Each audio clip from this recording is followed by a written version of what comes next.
Ma chambre a disparu. Super! Comment j'ai fait ça? Il doit y avoir une explication. Est-ce que ça peut revenir à la normale?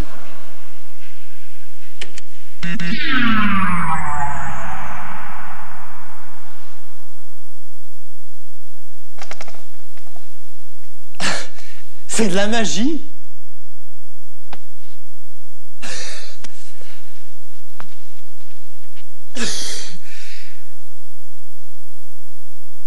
J'espère.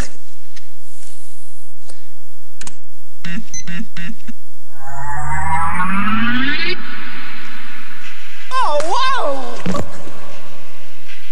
Ça fonctionne encore! On dirait que je suis dans un monde irréel.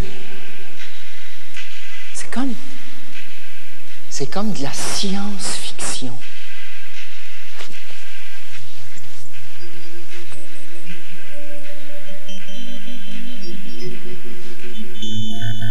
Oh. Faut pas aller en dehors du tapis. Compris.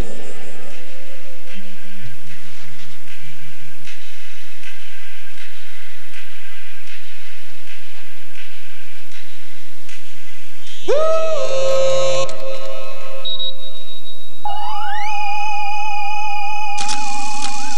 suis pas tout seul.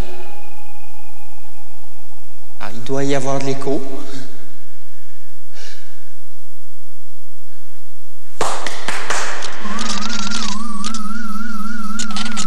Génial, c'est tout simplement génial. Merci. Ça, c'est pas l'écho. Exact. C'est moi, Copernic. Copernic? C'est mon nom. Mon robot ordinateur qui parle maintenant? Positif. Je parle, j'entends et je vois tout. C'est impossible. Je dois rêver. Eh non, je ne rêve pas. Qu'est-ce qui se passe? Où est-ce que je suis rendu? Nous sommes dans l'univers de la cocologie. La cocologie? Toutes les connaissances de l'univers sont ici, dans le monde de la cocologie. Tu veux rire de moi? Personne ne possède toutes les connaissances du monde. Moi, oui. Moi, oui. Je suis un ordinateur. Tu veux dire une partie d'ordinateur? Je le sais, c'est moi qui t'ai construit. Avec tes phares, ton haut-parleur et tes transistors usagés, tu ressembles bien plus à un bric-à-brac qu'à un ordinateur. Je suis un ordinateur. Pose n'importe quelle question, je peux répondre. Bien alors, dis-moi donc ce qui s'est passé, Copernic. Question imprécise. Il me faut plus d'informations. Où sont les murs de ma chambre? Où suis-je rendu?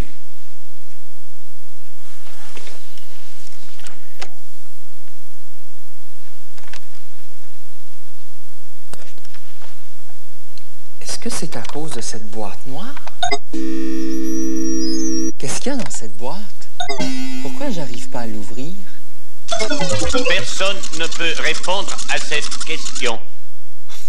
Ça commence bien. Tu ne peux même pas répondre à la première question que je te pose. Pose n'importe quelle autre question. N'importe quelle autre question. N'importe quelle autre question. D'accord. Je te donne une chance de te racheter.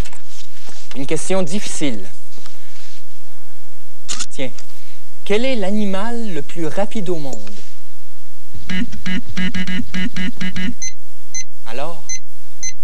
Alors, il me manque encore des informations. Tu connais toutes les réponses, oui ou non? Positif. Les réponses sont ici, mais nous devons les trouver ensemble. Nous deux, il faut que je t'aide maintenant. Positif. Je peux répondre aux questions qui sont dans ma mémoire seulement. Mais tu viens de me fabriquer et ma mémoire est presque vide. Ah bon? Il faut donc que tu m'aides à trouver les réponses. Je comprends. Mets le système en marche. Quel système? Le système système. Je ne comprends pas. Tu veux dire que tout ça, c'est un système?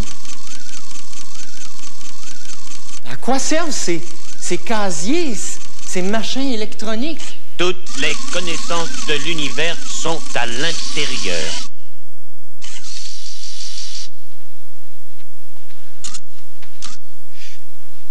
Ton système, ce ne serait pas comme une immense encyclopédie dans laquelle il y aurait toutes les connaissances du monde? Exact. La cocologie est le monde du savoir. Une encyclopédie.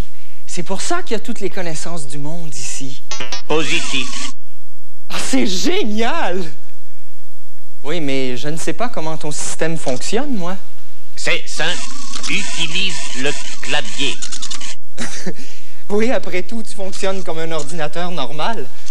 Alors, si je veux savoir quel est l'animal le plus rapide au monde, il faut que tu cherches dans un fichier sur les animaux. Positif. Animal.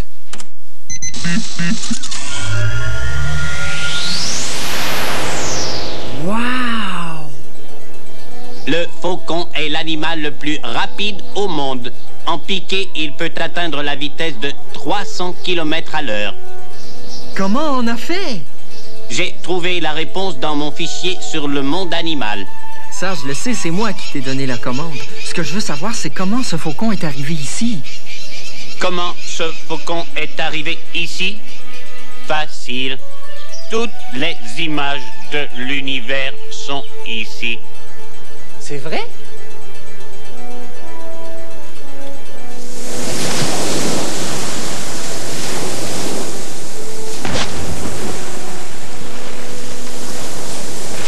Wow, c'est fou!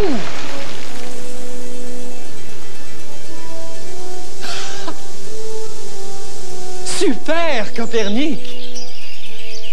Mais dis donc, qui es-tu, toi, maintenant? Je suis un super ordinateur. Grandeur 1 mètre. Poids 21 kg. Capacité de mémoire extensible à l'infini. Je t'ai mis seulement 520K. Vitesse du microprocesseur 30 MHz. Incroyable! Périphérique, Ah ben ça, j'en ai mis plusieurs. imprimante, détecteur à infrarouge qui permet de voir, lecteur optique pour lire, microphone pour entendre, synthétiseur de voix pour parler. T'exagères. Il n'y a pas un seul ordinateur. Moi, je peux. Un générateur de caractères pour écrire. Une console de visualisation pour reproduire les images. Et une mémoire auxiliaire pour analyser et comprendre toutes les questions qu'on me pose. Tu es capable de faire tout ça? Positif. Eh ben, tu ne ressembles plus à l'ordinateur que j'ai fabriqué. Toi, qui es-tu? Moi? Mais je suis Julien, un être humain. Julien, un être humain.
humain.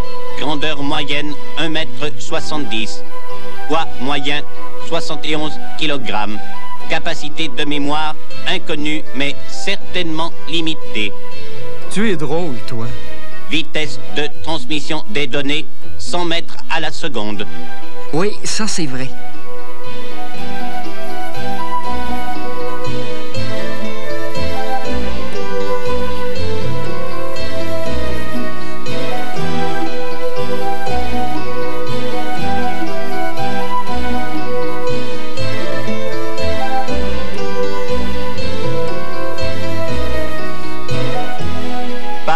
Périphérique, ni écran, ni imprimante, ni détecteur à infrarouge, ni micro, ni synthétiseur de voix, ni générateur de caractères, ni console de visualisation, ni mémoire auxiliaire. Bref, l'être humain est très limité et est inférieur à l'ordinateur. Mais tout ça est inclus dans le corps humain, Copernic. J'ai des bras et des mains. Je peux prendre un crayon et écrire et dessiner.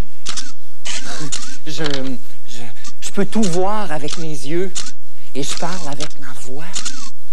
J'ai besoin de rien d'autre. Et quand j'ai besoin de quelque chose, je le construis. Exact. Mais je suis tout de même supérieur. Ma mémoire est illimitée. Oui, mais peut-être. Mais pour le moment, elle est presque vide et tu as besoin de moi pour pouvoir la remplir. Positif. Ça prouve que l'être humain est... Je n'ai rien en mémoire qui démontre la supériorité de l'être humain.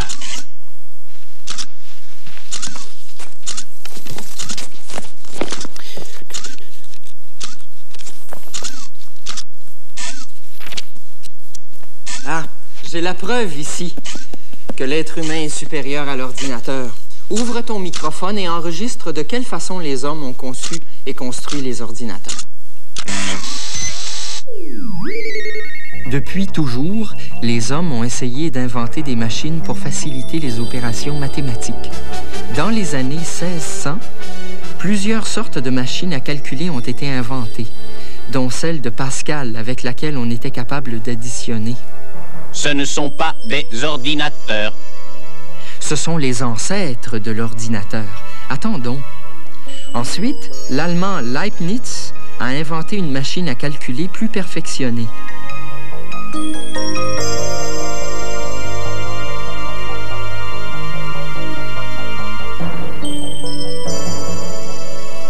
Mais c'est Charles Babbage qui a conçu le premier ordinateur il y a un peu plus de 100 ans.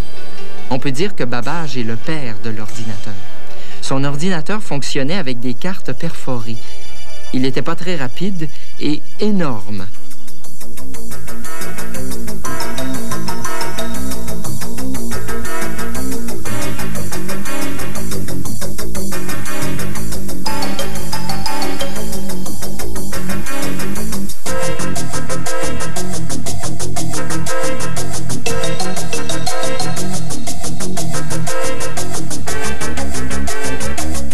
C'est seulement en 1943 qu'on a construit le premier vrai ordinateur. Il fonctionnait avec des lampes à tubes. C'est ridicule. Je te parle des premiers ordinateurs.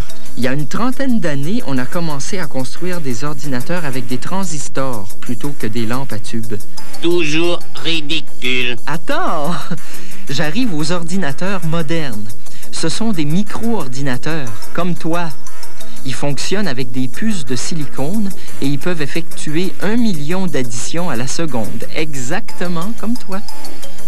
Tout ce que tu viens de dire prouve que l'ordinateur est supérieur à l'être humain. T'as rien compris du tout. Les ordinateurs sont puissants, oui, mais c'est nous qui les avons construits. C'est moi qui suis supérieur. Nous sommes différents. Là-dessus, je suis d'accord avec toi, Copernic. Moi, je réfléchis, je pense, je pose des questions, j'imagine des choses. Et toi, t'es ma mémoire, ma banque d'informations. Mieux que ça, mon encyclopédie visuelle. Je suis Copernic. Au fait, qui t'a appelé comme ça? D'où vient ton nom? Réponse inconnue. Ça doit doit bien venir de quelque part. Je me suis toujours appelé Copernic. C-O...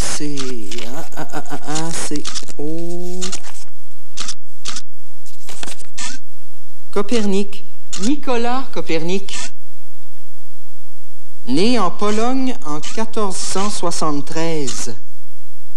Il est surtout connu comme astronome. J'ai trouvé. La Pologne est un pays d'Europe et Nicolas Copernic est celui qui a découvert le fonctionnement du système solaire. Avant sa découverte, les gens croyaient que la Terre était le centre de l'univers et que les étoiles tournaient autour d'elle. En observant le ciel, Copernic a découvert que c'est plutôt le Soleil qui est le centre de l'univers. La Terre et les autres planètes tournent sur elles-mêmes autour du Soleil. En tout, il y a 9 planètes qui tournent autour du Soleil. Le système de Copernic a bouleversé toutes les données de l'astronomie ancienne. Personne ne voulait croire que la Terre n'était plus le centre de l'univers et tout le monde pensait que Copernic était fou. Bravo, Copernic! Merci. Non, c'est pas à toi que je disais bravo, c'est à Nicolas Copernic. Ah. Oh, ne t'en fais pas. Toi aussi, t'es génial. Hé, tu as encore le fichier d'astronomie en mémoire?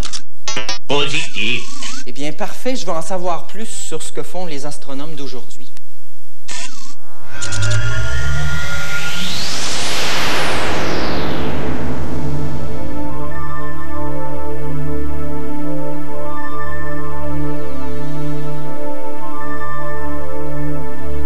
Les astronomes d'aujourd'hui sont comme ceux d'autrefois. Ils cherchent à connaître toujours plus notre univers. Pour cela, ils étudient d'abord les planètes. Les 9 planètes dont tu parlais tout à l'heure. Exact.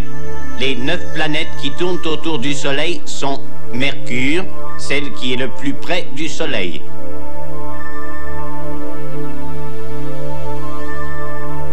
Vénus,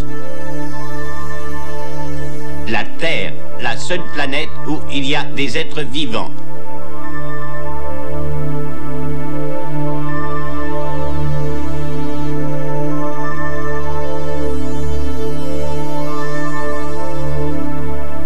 Mars,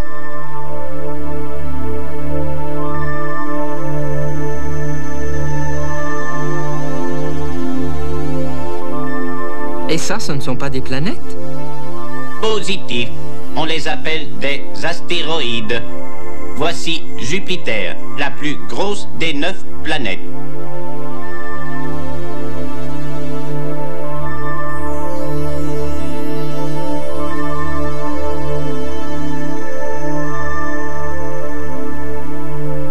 Saturne et son anneau.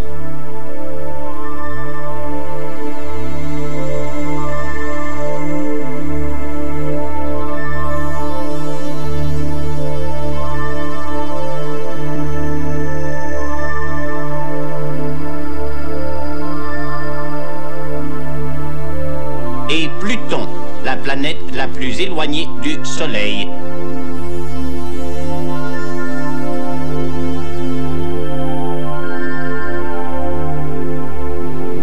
Puis, les astronomes étudient aussi les étoiles.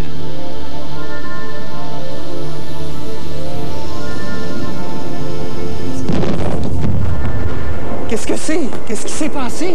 Mauvaise transmission. Une petite explosion. Eh bien... Ce que tu vois, ce sont les restes d'une étoile qui a explosé il y a 10 000 ans dans la constellation Vela. Pourquoi a-t-elle explosé? C'est à cause de la chaleur. Le centre de certaines étoiles se réchauffe de plus en plus et atteint un degré incroyable de chaleur. Quand cette chaleur atteint 3,5 milliards de degrés Celsius, du fer se forme à l'intérieur de l'étoile en fusion. La chaleur, qui devrait normalement s'échapper, reste prisonnière à l'intérieur de l'étoile et finit par provoquer une gigantesque explosion qui détruit l'étoile. Cela s'appelle une supernova. Heureusement qu'on n'était pas dans le coin, hein? Aucun danger. Cela arrive très rarement. Ah, tu te trompes. Pas plus tard que l'année dernière, dans un observatoire d'Amérique du Sud, un astronome canadien a découvert une supernova. Oui, mais c'était la première observation d'une supernova depuis 300 ans. T'as raison, Copernic, ça arrive pas très souvent. Est-ce qu'on a besoin d'un télescope pour voir une supernova? Si elle est assez grande et assez proche, on peut voir la supernova à l'œil nu. Sinon, il faut un télescope. On trouve les plus grands télescopes du monde dans des observatoires qui sont habituellement construits au sommet des montagnes, loin des villes, de la pollution et de la lumière.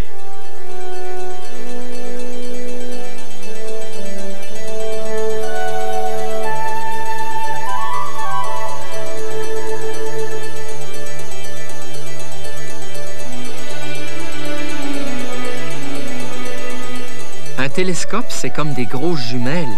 Négatif.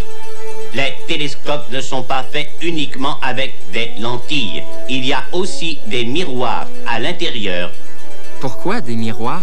Pour réfléchir la lumière. Certains miroirs sont aussi grands qu'un parachute. Ils captent la lumière des étoiles de telle sorte que les astronomes peuvent voir les étoiles, même les moins brillantes.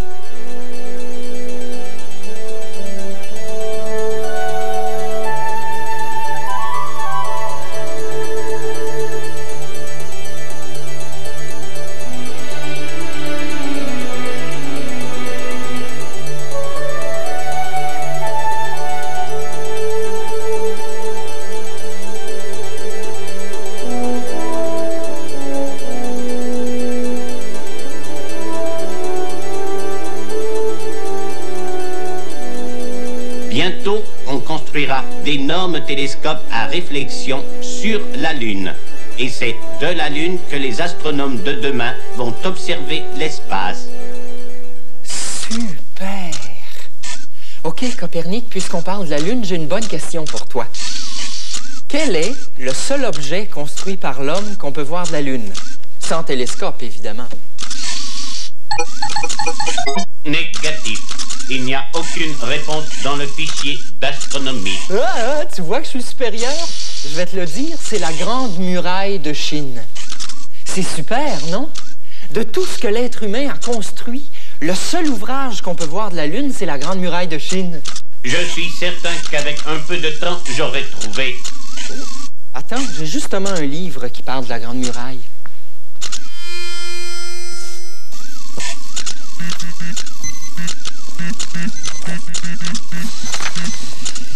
La Grande Muraille de Chine est un système de défense. J'ai trouvé. Long de plus de 2400 kilomètres. Regarde. Magnifique! On dirait qu'elle fait partie des montagnes. Je me demande combien de temps les Chinois ont pris pour la construire. 2000 ans. La Grande Muraille est faite de pierre, de terre et de briques. Sa hauteur varie de 6 à 10 mètres. C'est aussi haut qu'une maison. Les Chinois l'ont construite pour se protéger contre les attaques de leurs ennemis. Elle les a peut-être protégés contre leurs ennemis, mais elle ne les a pas protégés contre les touristes. Regarde comme il y en a. Négatif. Les touristes n'attaquent pas la Chine. Les touristes visitent la Grande Muraille. Quand je dis qu'elle ne les a pas protégés, je voulais rire. Rire. T'as pas le sens de l'humour. L'humour. Qu'est-ce que c'est? Oh, ça m'étonnerait que tu puisses l'apprendre un jour.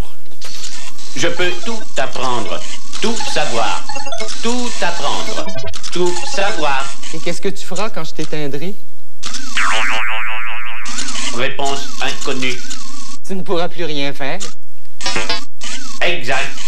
Tu as raison, Julien. Logique irréfutable, Julien.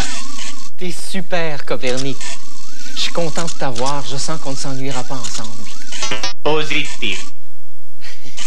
En attendant, garde bien en mémoire tout ce que nous avons appris aujourd'hui. Positif. Appuie sur la touche de contrôle et sur la lettre M pour mémoire. D'accord.